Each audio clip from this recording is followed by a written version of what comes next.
Assalamualaikum warahmatullahi wabarakatuh. Halo guys, ketemu lagi bareng gua Saidah.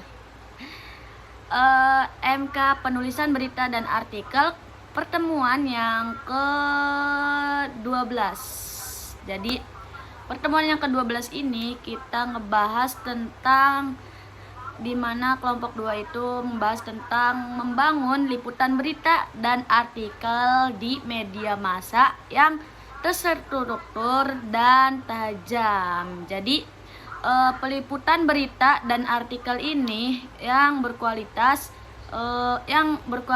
memerlukan perencanaan yang matang agar hasilnya itu lebih fokus, akurat dan lebih mendalam gitu ya.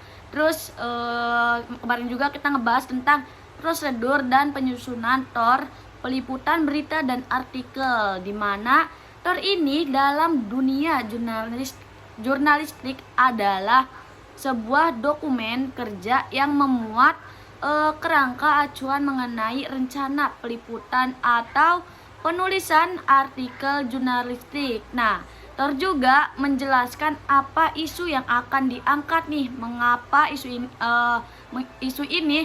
tersebut ini penting gitu. Jadi bagaimana terus ada juga bagaimana sih metode peliputannya dilakukan gitu. Terus siapa narasumber yang akan diwawancarainya nih. Terus sertain hasil akhir yang diharapkan dari kegiatan tersebut. Nah, dalam proses penyusunan TOR juga, jurnalis harus mempertimbangkan berbagai faktor, termasuk identitas isu yang relevan, rencana riset, dan strategi wawancara dengan narasumber. Nah, ada beberapa poin, kemarin juga ada beberapa poin tuh dalam sebuah TOR. Yang pertama ada topik. Nah, di mana topik ini merupakan tema besar liputan, bisa ditempatkan sebagai judul TOR, seperti judulnya itu berita ya, sebaiknya singkat aja gitu, padat, dan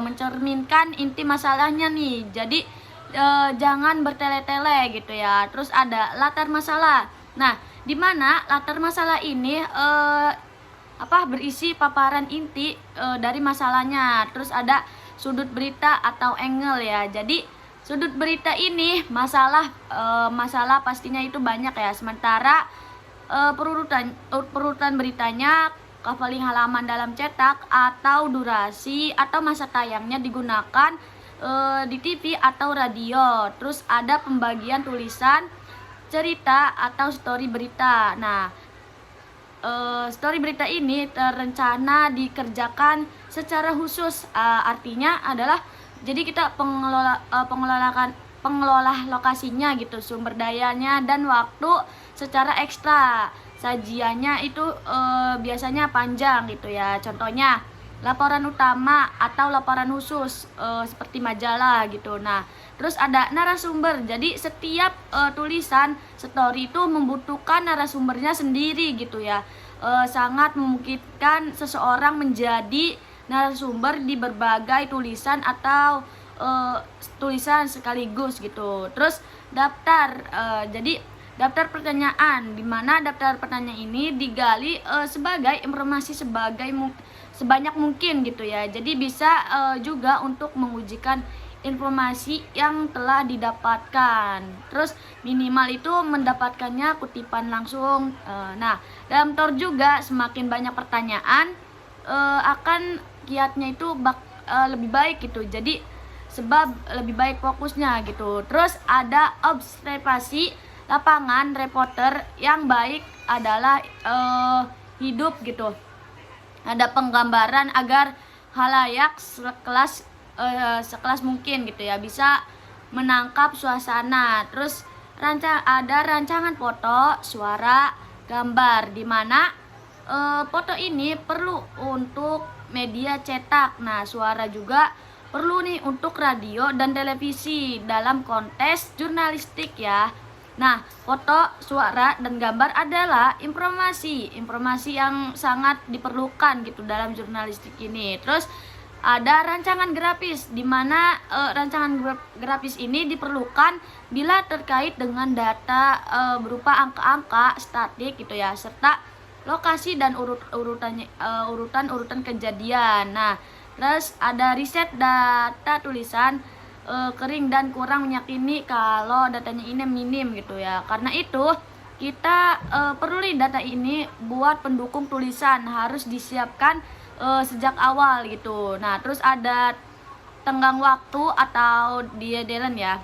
Nah, dimana kita itu harus mengerjakan liputan ini tentu adalah ada batas waktunya ya gitu. Jadi hal ini harus disebutkan dan dijelaskan dalam TOR gitu, supaya semua yang terlibat dalam pengerjaannya ini mengetahuinya gitu. Terus ada komponen TOR, di mana komponen TOR ini meliputi berita dan artikel di media, di mana dalam peliputan berita dan artikel ini di media massa ini merupakan dokumen yang berfungsi sebagai pedoman bagi jurnalis dalam menjalankan tugasnya. Nah, di sini juga ada beberapa komponen utama dalam TOR. Yang pertama ada latar belakang dan tujuan TOR. Nah, dimana harus nih mencakup latar belakang ini harus mencakupi menjelaskan alasan peliputannya ini dilakukan serta tujuan yang ingin kita capai gitu. Nah, latar belakang ini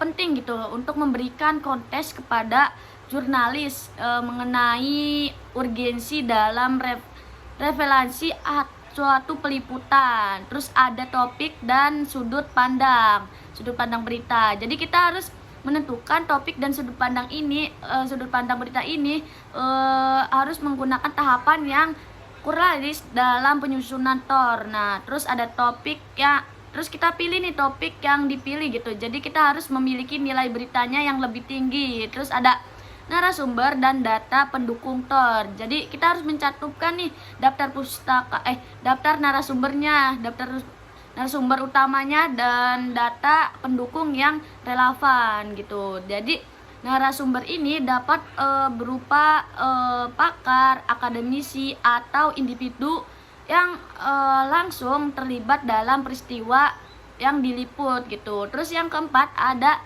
metode pengumpulan informasi. Jadi pengumpulan informasi ini dapat dilakukan melalui wawancara, observasi, atau penelitian dokumen gitu ya. Nah, teknik ini tuh harus dijelaskan dalam TOR agar jurnalisnya ini memiliki panduan yang jelas dalam menjalankan tugasnya gitu. Nah, terus ada rencana visual dan grafis TOR, di mana ini juga harus mencakupi elemen visual seperti foto, infografis, terus atau video jika diperlukan gitu ya. Nah, yang terakhir ada tenggang waktu dan evaluasi tenggang waktu, di mana ini yang membantu gitu jurnalis ini mengelola proses peliputan secara efektif. Nah, selain itu juga evaluasi ini terhadap hasil peliputannya itu perlu gitu dilakukan untuk memastikan bahwa berita yang dihasilkan ini memenuhi standar jurnalistik. Nah, kalian tahu nggak sih teman-teman apa sih bedanya TOR dengan sponsor? Nah, jadi bedanya TOR dan sponsor itu, sponsor adalah dana yang belum pasti, sedangkan TOR itu dananya sudah pasti gitu, udah pasti ada gitu. Nah, mungkin pembahasan yang pertemuan yang ke-12 itu aja. Mohon maaf apabila ada yang kurang. Jadi pengulasan pertemuan yang ke-12 cukup sekian. Wassalamualaikum warahmatullahi wabarakatuh.